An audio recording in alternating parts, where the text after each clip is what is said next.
Boa noite a todos. Estamos aqui reunidos mais uma vez para darmos início a mais um estudo sistematizado da doutrina espírita.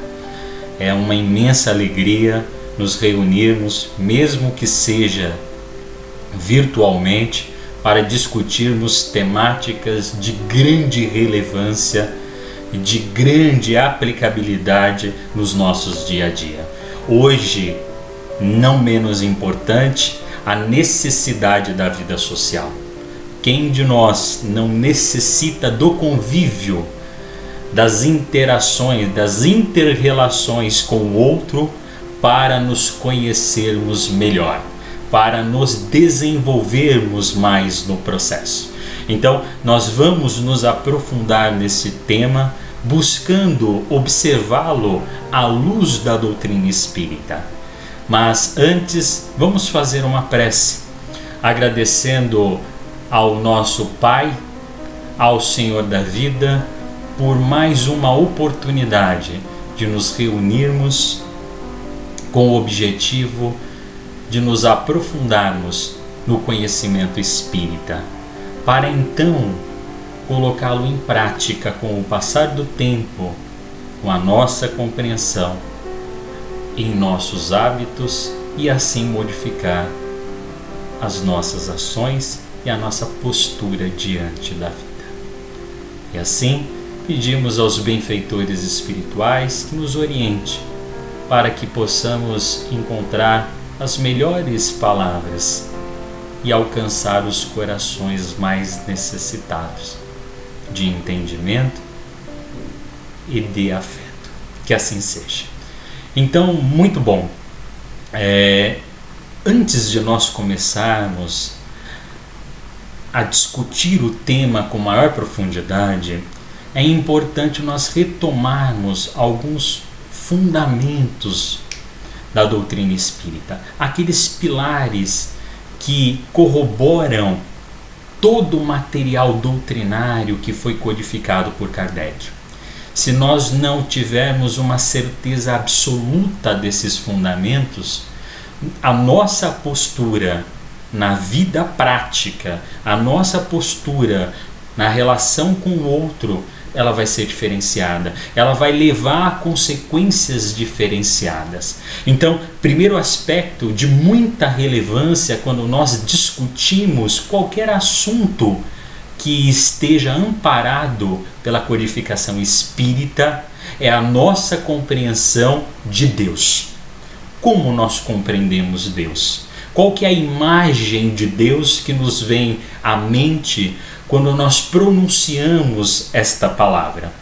De uma perspectiva espírita, Deus transcende toda a inteligência humana.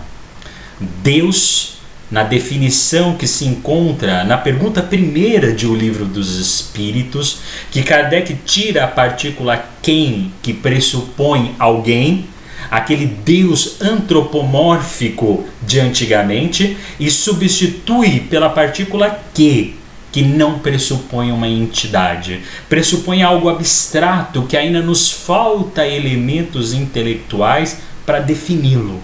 Então, de uma perspectiva espírita, Deus pode ser entendido como uma inteligência suprema. Então, se nós olharmos para as criações mais formidáveis, aquelas mais fantásticas criações humanas, tenha certeza que Deus tem a capacidade de criar coisas muito mais surpreendentes.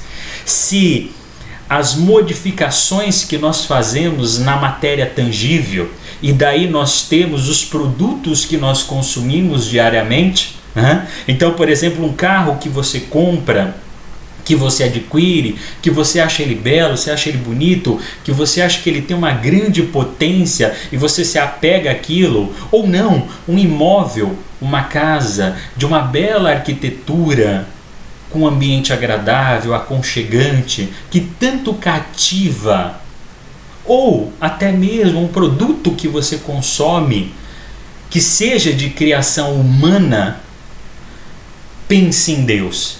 criando coisas muito além da inteligência humana.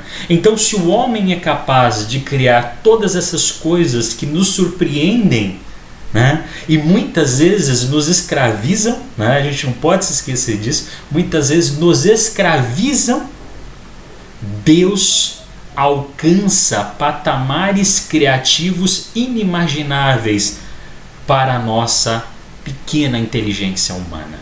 Então, isso daqui é um elemento importante. Então, Deus significa uma inteligência que transcende a todas as outras. Mas a gente pode ir um pouco mais além. Assim como Kardec questiona os espíritos, como que nós poderíamos definir Deus além dessa inteligência suprema? E os espíritos o dizem num axioma que é muito comum aí na Terra. Ele representa a causa primeira de todas as coisas. Então, uma discussão hoje em dia que se estabelece, principalmente no domínio científico, é a origem do universo, a origem de todos esses astros gigantescos que gravitam nesse espaço infinito. Seria de pensar que essa origem fosse casual, que essa origem fosse obra do acaso? E os espíritos respondem: a complexidade da obra pressupõe a inteligência do seu artesão, pressupõe a inteligência do seu criador. Então, esse universo infinito, que ainda conhecemos tão pouco, provavelmente é fruto da criação de uma inteligência muito mais superior que a inteligência humana. E como ainda nós não podemos compreendê-la, podemos tentar assimilá-la pelos seus atributos. Então, Kardec vai enumerar uma série de atributos que facilitam a compreensão de Deus: a onipresença, a soberana justiça, a soberana bondade, o amor infinito. Então, esses e outros atributos constituem na infinitude aquilo que nós poderíamos pensar como sendo essa inteligência. Então, a concepção de Deus na doutrina espírita está associado a essa inteligência. E as potencialidades humanas, os valores humanos elevados ao infinito. Então, Deus seria a entidade, entre aspas, que reuniria todas essas potencialidades numa escala infinita. Mas por que é importante nós compreendermos isso? Porque essa inteligência suprema não faria sentido entendê-la como algo pequeno. Mas pequeno em que sentido? Que criasse a vida humana para ser resumida do berço ao túmulo, para ser resumida do 0 aos 80 anos. Então, uma inteligência tão extraordinária criaria a complexidade do aparelho biológico, com trilhões de células que se organizam em sistemas, que se organizam em órgãos e executam atividades específicas para viverem apenas uma única vida. É verdade, de fato, que o corpo físico permanece vivo os seus, quando muito, os seus 80 anos. Porém, a essência que alimenta esse corpo físico, a essência inteligente, o princípio inteligente permanece. Então, isso é elemento importante. E aí a gente vem com o segundo pilar da doutrina espírita, a imortalidade da alma. Então, essa inteligência, ela vem de ontem e ela vai para o amanhã.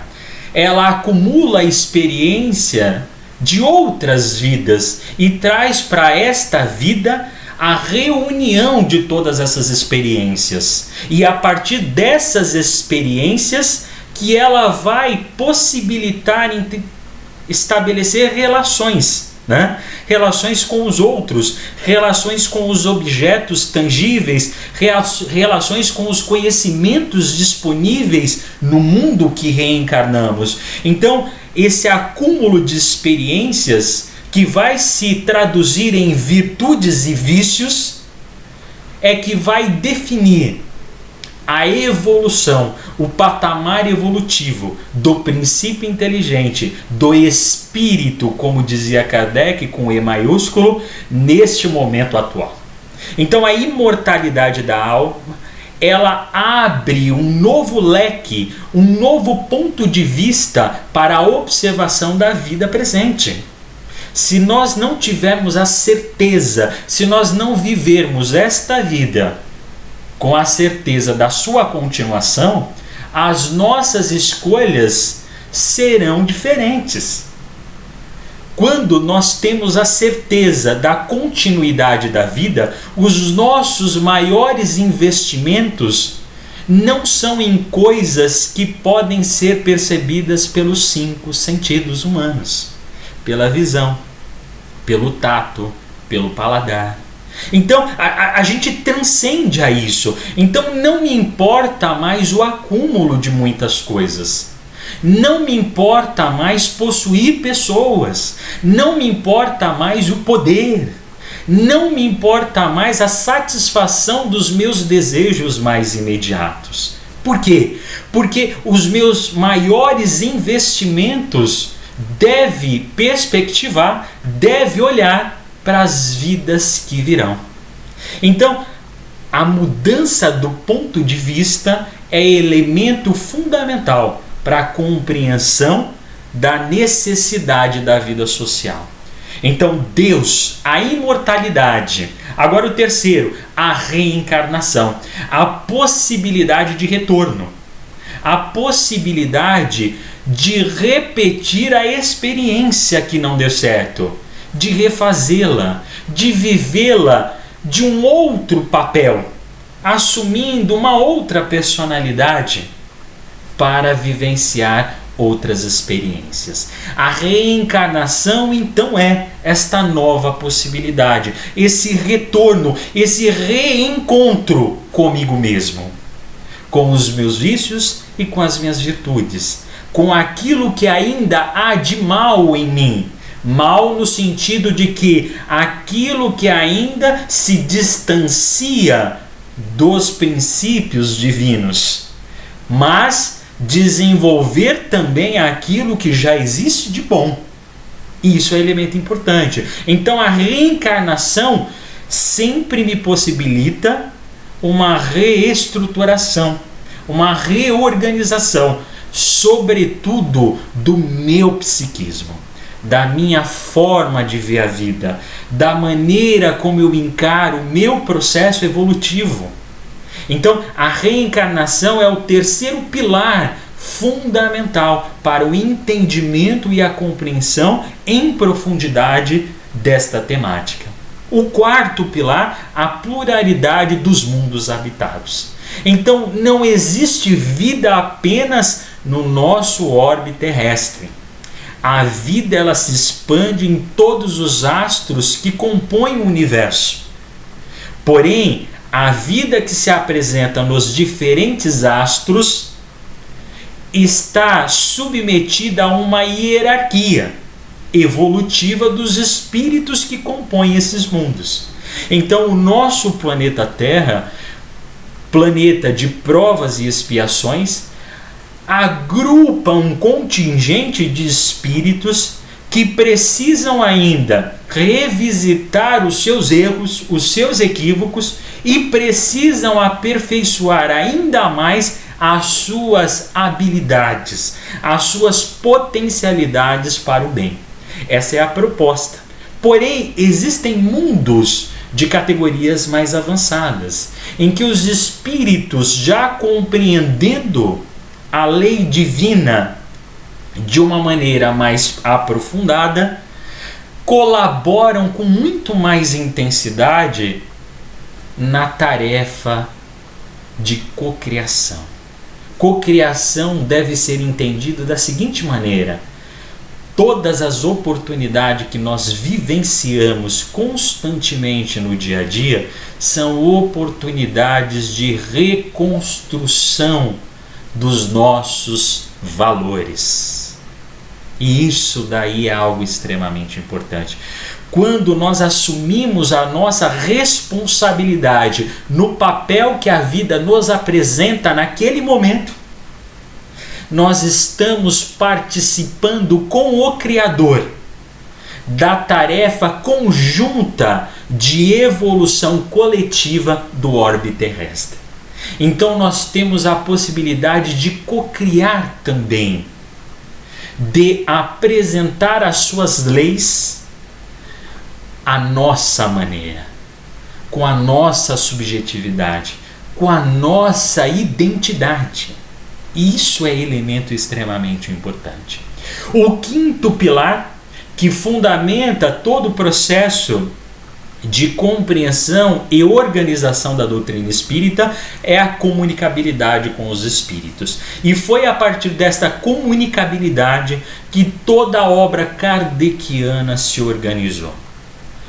Então, Kardec, diante de um volume gigantesco de mensagens recebidas da pátria espiritual, teve então a oportunidade de organizá-las para codificar os ensinamentos que hoje compõem a doutrina espírita. Então, Deus, imortalidade da alma, reencarnação, pluralidade dos mundos habitados e comunicabilidade dos espíritos são os pilares que fundamentam, que edificam essa doutrina que tanto nos esclarece e nos consola. Então, a partir desta visão, nós vamos agora olhar para a necessidade da vida social. Que necessidade é essa? Porque nós temos esse ímpeto de conviver um com os outros. Da onde vem essa necessidade? Parece que nos é um movimento instintivo a busca pela interação social.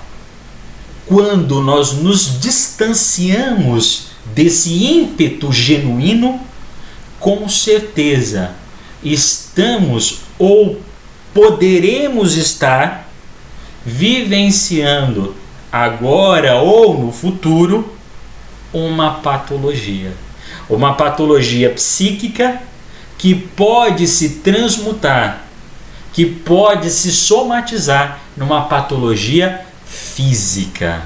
Então nós, espíritos encarnados no planeta Terra, temos a necessidade do convívio social.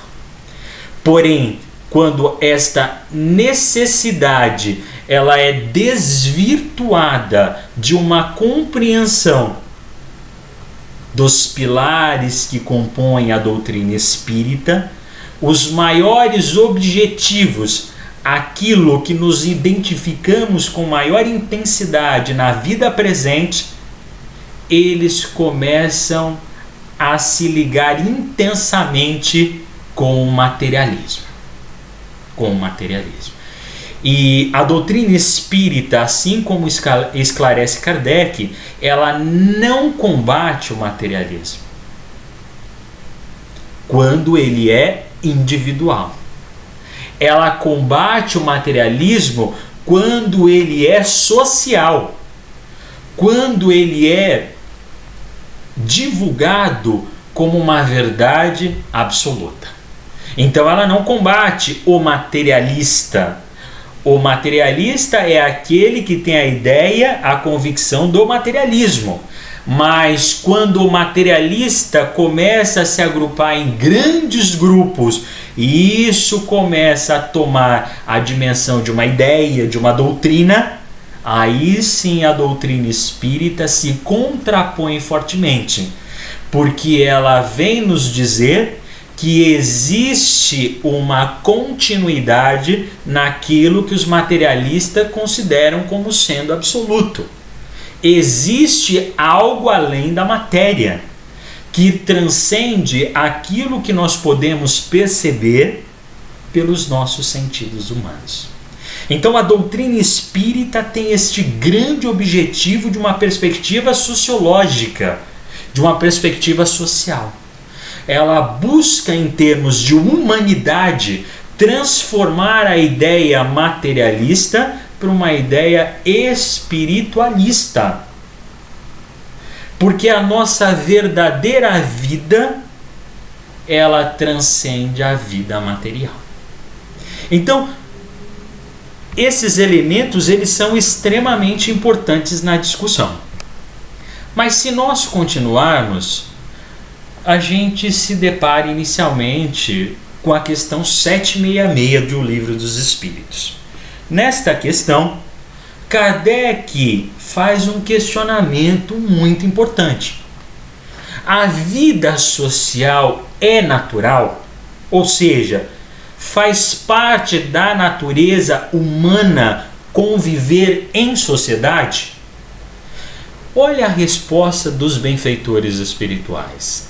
Certamente, Deus fez o homem para viver em sociedade.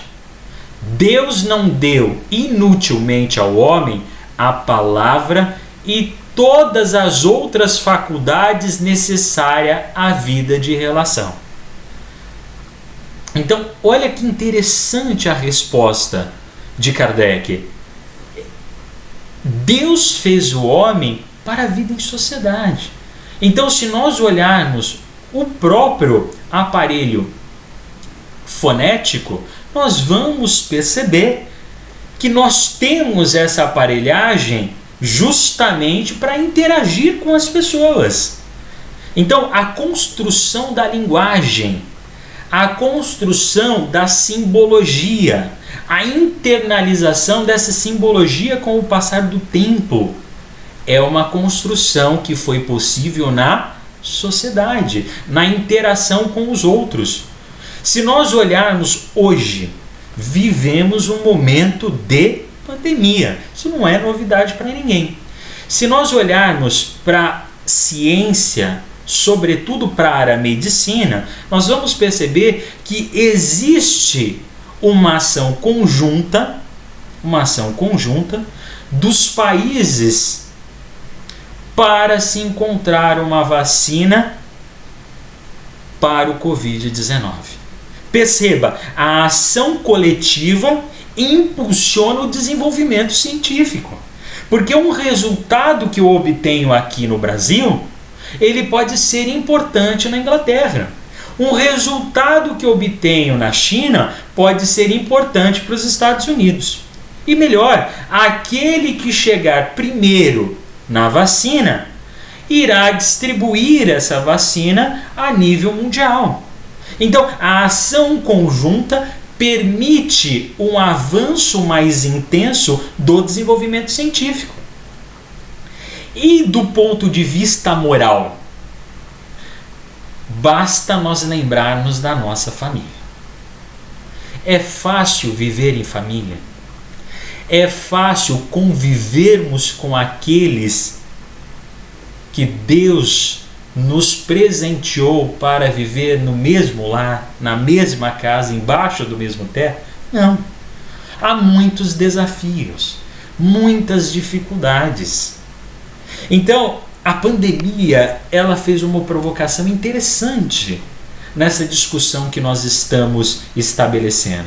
Provocação em que aspecto? Ela confrontou o ser humano que estava tão acostumado a viver em sociedade, porém distante daquele ou daqueles que lhe são mais próximos, os seus familiares, que por conta desse isolamento social imposto por esse vírus, fomos obrigados a conviver com mais intensidade com os membros que constituem a nossa família.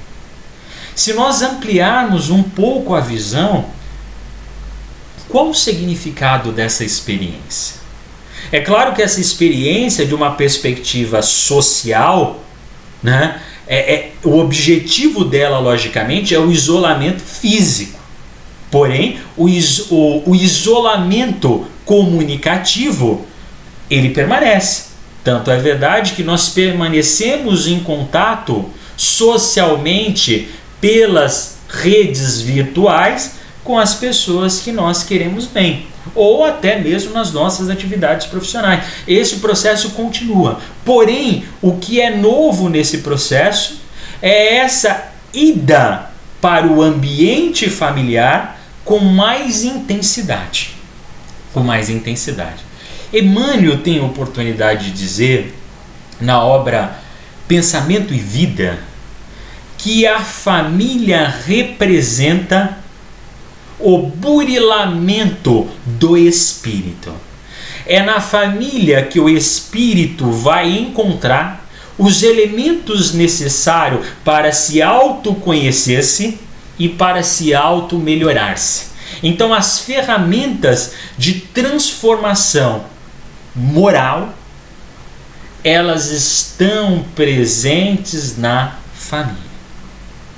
Então, as ferramentas de transformação moral estão presentes na família. De que maneira? De que maneira? Então, basta nós fazermos um exercício bem simples. Bem simples. Faça uma lista, né? Lembra de todos os membros da sua família, coloca o nome numa folha e elenca, né? Faça uma lista com todas as virtudes e com todos os defeitos de todos os membros. Aí você pega essas virtudes, coloca todas numa coluna. Você pega esses defeitos e coloca todos numa coluna. E aí você compara com as suas virtudes e com os seus defeitos. Você vai perceber que, no mínimo, quem diz isso é Emmanuel, 70% daquelas virtudes e 70% daqueles vícios, daqueles defeitos que ainda acumulamos, estão presentes em nós. Estão presentes em nós. Então, aquilo que mais temos dificuldades, ela é uma dificuldade coletiva do ambiente doméstico. E por que isso? Porque Deus reuniria no mesmo ambiente aqueles que apresentam dificuldades similares. Por quê? Então, a resposta desta pergunta também vem com Emmanuel. E a gente vai percebê-la de uma maneira um pouco mais aprofundada quando Emmanuel vai nos dizer a respeito das sintonias mentais. Então, nós vamos discutir isso mais para frente. Então, retomando agora o conceito, a vida social é fundamental, é elemento insubstituível para o desenvolvimento espiritual do espírito. Desenvolvimento intelectual e desenvolvimento moral. Então, será na vida em sociedade, que nós vamos aos poucos nos reconhecendo. Nós vamos perceber os nossos momentos desafiadores, porque nós não nos conhecemos verdadeiramente. Nós mais nos desconhecemos do que nos conhecemos em profundidade. Mas será na relação com o outro, será nas conversas com os nossos amigos, com aqueles que não nos são tão afins, que nós vamos nos descobrirmos. Puxa, eu achei que eu tivesse mais paciência numa situação como essa. Nossa, eu não pensei para dizer isso, desculpe. E quando a gente menos presta atenção, nós somos tomados pela raiva, pelos ciúmes, e perdemos momentos importantes que foram conquistados duramente. Então, nós ainda temos dentro de nós muitas faces. A face da alegria, a face da raiva, a face do ódio, a face da violência, a face do amor, a face de sentimentos mais nobres e a face de emoções mais primitivas. Então, será no convívio social que nós vamos ter a oportunidade de percebê-las e exercitar o seu treinamento. O domínio dessas tendências que são impulsivas em nós. Kardec, no Livro dos Espíritos, questiona os espíritos como identificar um pensamento, uma intuição, uma sugestão que vem dos espíritos desencarnados, que vem do mundo espiritual, que não é elemento do homem. E os espíritos respondem: normalmente, aquilo que lhe vem primeiro é do homem. Aquilo que lhe vem depois é sugestão dos espíritos. Então, num momento difícil, quando você é tomado por um ciúmes de uma determinada situação, ou você é tomado por um estado colérico, você fica nervoso, ou acontece alguma coisa com você, você vai desenvolvendo o sentimento de ódio. Então, essas expressões imediatas diante das interações humanas são ainda os nossos defeitos, os nossos vícios, que precisam se transmutar, que precisam se transformar em virtudes. Então, esta é uma das principais finalidades da vida em sociedade, da vida em relação. Na questão 767, Kardec continua o questionamento. Então, existem espíritos encarnados, existem pessoas que vivem no isolamento. E aí Kardec questiona: o isolamento absoluto é contrário à lei natural?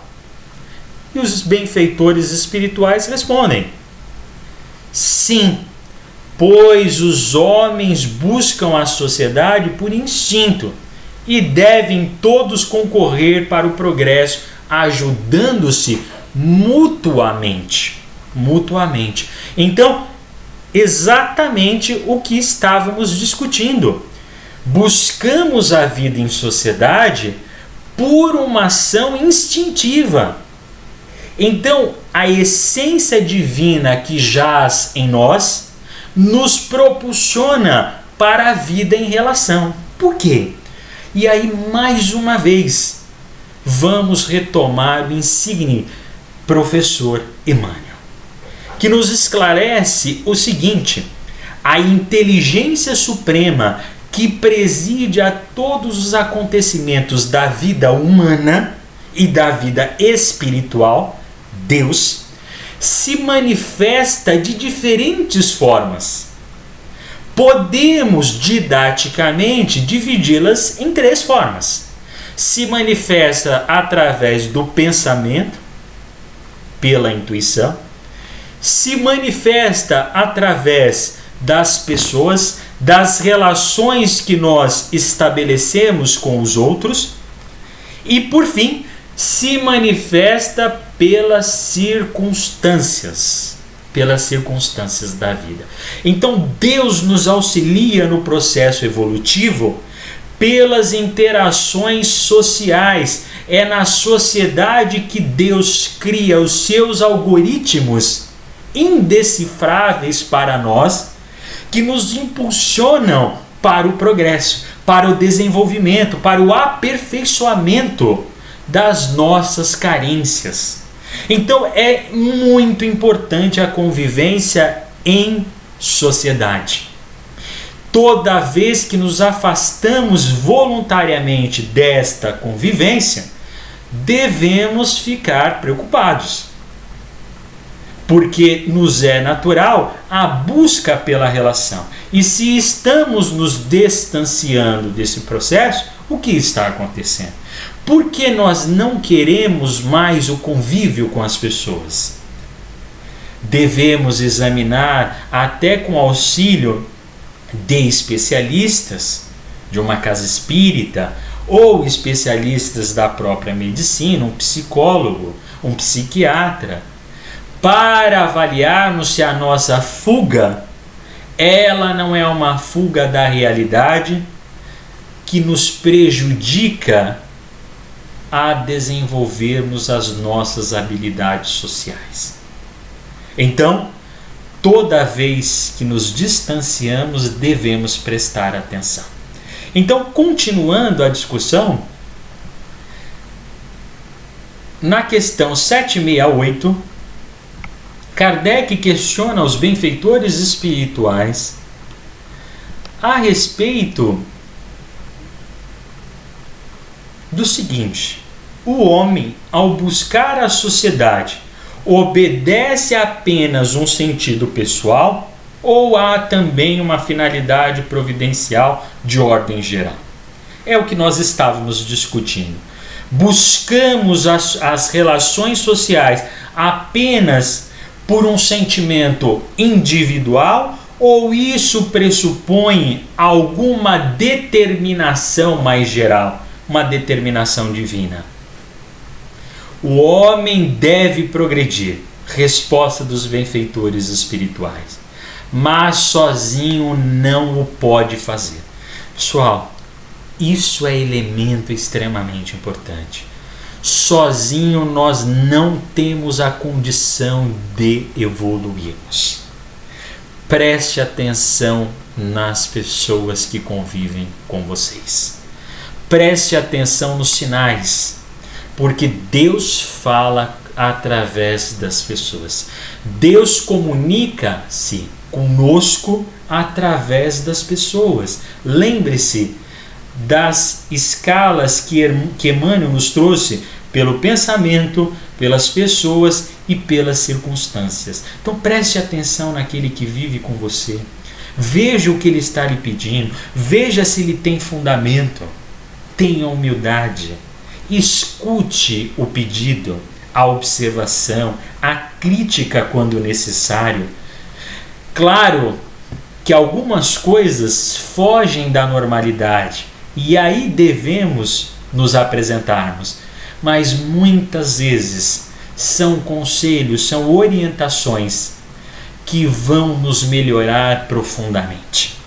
Então, sozinho nós não temos condições de impulsionarmos o progresso. Precisamos da vida em relação. Precisamos da presença do outro. Porque o homem não possui todas as faculdades. Precisa do contato dos outros homens. No isolamento, ele se embrutece e se estiola. Então, isso é um elemento importante, pessoal. Nós, quando nos distanciamos da vida em sociedade, estamos ao mesmo tempo nos distanciando dessa inteligência suprema que orienta e governa a nossa vida. Para finalizar as nossas discussões da noite, eu trouxe também do livro Pensamento e Vida, que nós já havíamos citado no estudo, uma mensagem chamada Sociedade. E eu gostaria de lê-la para nós aprofundarmos um pouco mais a discussão. A sociedade humana pode ser comparada à imensa floresta de criações mentais, onde cada espírito, em processo de evolução e acrisolamento, encontra os reflexos de si mesmo.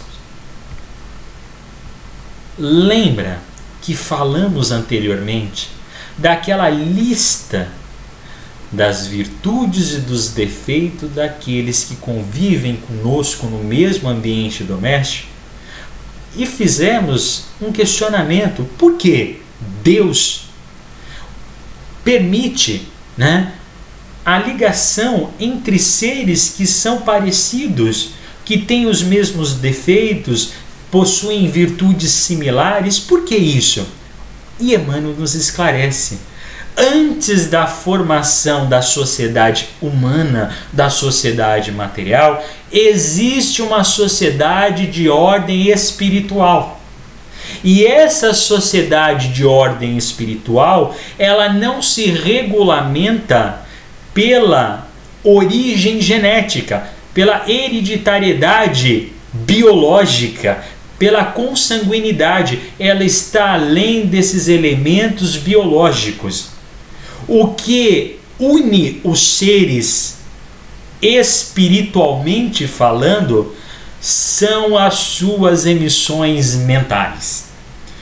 Todos nós, quando pensamos, criamos em torno de nós imagens que possuem cor, visibilidade, cheiro, tato.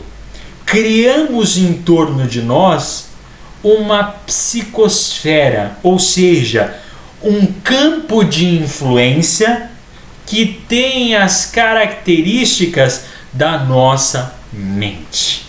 Então imagine cada espírito com o seu campo mental vivendo no mundo espiritual. Eles vão se ligar por uma relação de sintonia e afinidade, porque comulgam, porque compartilham de pensamentos que são familiares. Quando essa comulgação se estabelece, existe logicamente um planejamento reencarnatório desse viver uma experiência conjunta com seres que têm características similares. Ok, então numa mesma família, a organização dos membros que constituem essa família foi antes estabelecida numa organização de sintonia mental. Por isso os seus membros compartilham de mesmas virtudes e compartilham de defeitos similares, porque existe correspondência fluídica, existe correspondência vibratória. Só que a nossa sociedade material, assim como a sociedade espiritual, permanece com as suas criações, com o seu campo mental. Então nós vamos encontrando pessoas na nossa vida que no momento atual nós não identificamos aonde ela se encaixa no quebra-cabeça da vida. Mas com o passar do tempo, nós vamos encontrar exatamente a localização de onde aquela pecinha realmente se encaixava na nossa existência. Então, todas as relações que nós estabelecemos, todos os processos provacionais, todos os processos expiatórios, todos os processos de justiça com base na lei divina, eles se estabelecem primeiro, seguindo logicamente a lei de ação e reação em nível mental. Então as criaturas se ligam mentalmente primeiro. O encontro físico é uma consequência da correspondência da sintonia mental que foi estabelecida. Então, por isso, Emmanuel compara a sociedade humana como uma imensa floresta, aonde tem inúmeras criações diferentes. É uma variedade, é uma multiplicidade de formas, pensamentos que compõem determinadas sociedades e determinados grupos. Continuando, Emmanuel ainda nos esclarece que o lar coletivo, definindo afinidades raciais e interesses do clã, é o conjunto das emoções e dos pensamentos que o povoam. Entre as fronteiras vibratórias que o definem, por intermédio dos breves aprendizados, berço-túmulo, que denominamos existências terrestres, transfere-se a alma de posição a posição, conforme os reflexos que haja lançado de si mesma e conforme aqueles que haja assimilado do ambiente em que estagiou. Olha que interessante. Olha que discussão extremamente importante que Emmanuel nos traz. Então, a organização familiar é uma organização também de frequências vibratórias, onde os seus membros comungam dos mesmos pensamentos, ou pensamentos similares. Porém, será nesta breve existência que, a partir das nossas criações, que vão se tornar em pensamentos, que vão se materializar em hábitos, em comportamentos, que vão definir as diretrizes do nosso processo evolutivo. Então, a responsabilidade daquilo que pensamos é muito maior do que nós imaginamos. Todo acerto e todo erro nasce de um pensamento, vem de uma ideia. Porém, apenas a vontade, e aí a vontade é elemento fundamental, porque é a vontade, a força motriz, é aquela que escolhe entre o pensamento A, B, C ou D, ao qual nós vamos escolher realizá-lo. Por isso, se a vontade estiver distanciada dos princípios da imortalidade, dos princípios de uma compreensão mais consciente, mais profunda da divindade, as nossas escolhas serão escolhas muito mais imediatas, escolhas voltadas à satisfação dos nossos desejos nesta vida. E por isso, a doutrina espírita, como sempre, nos chama mais uma vez para a seguinte reflexão. Nós não somos o que somos hoje. Nós estamos o que estamos hoje. Eu estou hoje, André, vivendo numa família, assumindo determinadas responsabilidades familiares, paternas, profissionais. Porém, este André é solidário a outras experiências reencarnatórias. Então existe em mim outras faces ocultas, existem tendências que me impulsionam à repetição de comportamentos, à repetição de padrões. E como eu ainda estou muito distante de um amor mais universal, muito distante de uma caridade genuína, de uma benevolência espontânea, tenho que tomar muito cuidado com as minhas ações automáticas, com a minha forma de levar a vida pelo automatismo. Eu tenho que tomar muito cuidado, não com a rotina, porque a rotina não é algo ruim. O problema é eu fazer da rotina um evento sempre igual. Porque eu posso despertar-me hoje e ter um determinado comportamento, vivendo a partir de experiências diferentes, me impulsionando ao desenvolvimento de faculdades intelectuais, morais. Porém, se eu me acomodar na minha rotina, se eu me acomodar no meu papel social que eu ocupo nesta vida, nós repetiremos por um processo automático os comportamentos de ontem.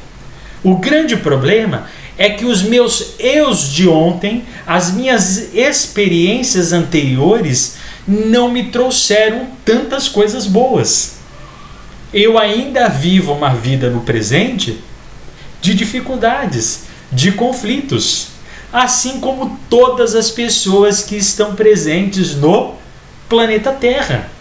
Porque a característica vibratória, a grande psicosfera terráquea é uma psicosfera ainda de espíritos que estão muito arraigados às coisas materiais, aos seus desejos, às suas paixões, e eu ainda sou um.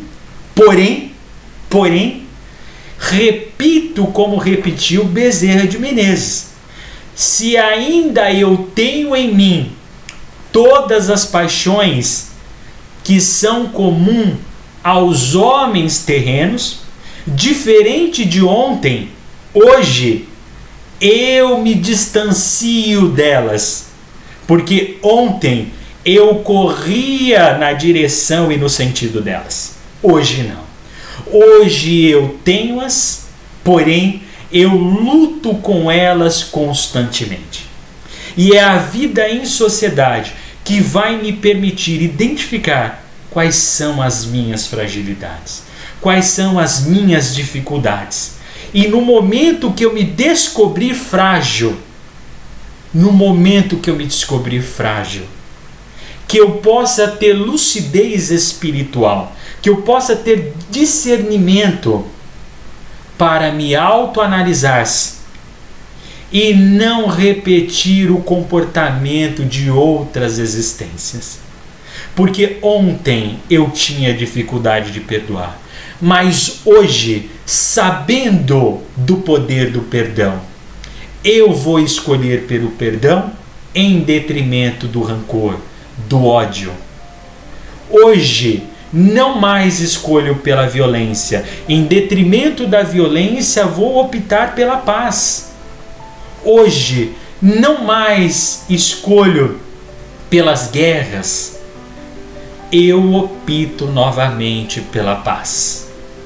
Hoje, não mais pelo egoísmo contundente, mas sim pelo altruísmo que enxerga no outro um ser como eu, que tem as mesmas necessidades e as mesmas carências, que necessita do meu amparo e do meu comprometimento no auxílio constante. Então esta é a grande diferença. O aproveitamento da vida em sociedade depende do nosso entendimento dos pilares que fundamentam a doutrina espírita: Deus, a imortalidade, a reencarnação, a pluralidade dos mundos e a comunicabilidade com os espíritos.